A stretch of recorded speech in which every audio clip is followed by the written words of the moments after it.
What's this? It's a funny little piece, isn't it? Golden ends, or brass or bronze, I think, with a dark coloured bit of wire between. I was told by the Japanese who sold it to me that if you put it into hot water, it does something quite extraordinary. So, shall we have a go? I've got a bowl of hot water. I'll drop it in, and goodness me, oh, isn't that sad? It's a broken heart. Yes, I'm afraid so. Yes, it's a little nitinol metal, they call it Phoenix alloy, and it curves round and doesn't quite make a complete heart because it's a broken heart. I'm just hoping these other hot toys I want to show you aren't damaged as well, not broken.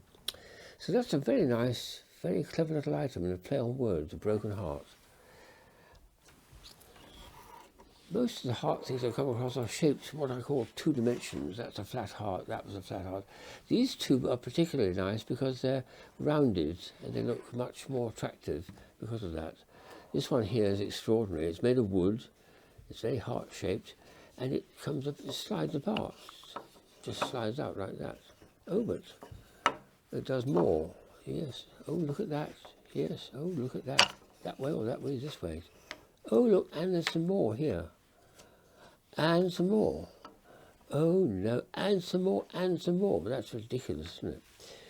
So it's a heart that changes and transformed into 6 pieces altogether, all nestling inside each other. I better keep them in that orientation because I found when I was rehearsing for this, it was very hard to put them all together again. So I'll try and keep them in that order and I'll sit later on. This one, by contrast, doesn't come to pieces. It's just a rather nice piece of metal. Very beautiful. What's lovely about it, it doesn't just look lovely, it sounds nice as well because it's a musical heart. One of those things with a little piece of musical box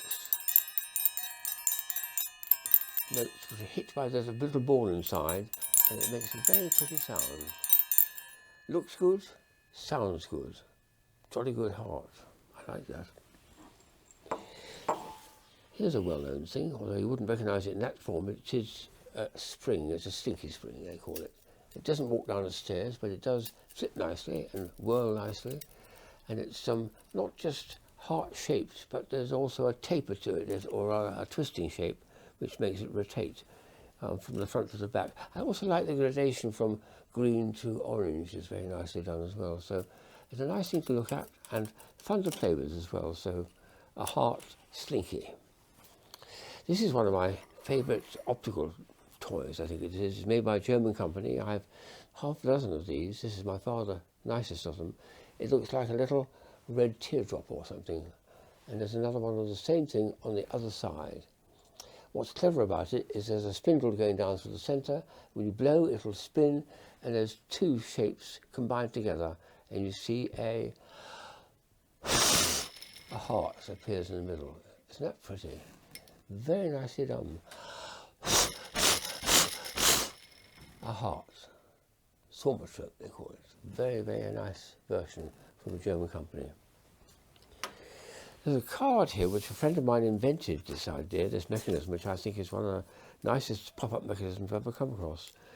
Jack Gould, who's passed away now, but he's left me so many treasures. This is one of my favourites, because when you rotate it, it's actually a series of circles, I think, but because of the pointed folding there, it looks more like the point of a heart. I think of it as amongst my heart cards. But that action of pulling it, and each piece then rotates a little bit as they're straightening out, was a mechanism which has been fairly widespread actually in greeting cards now. But he invented the original idea in 1984.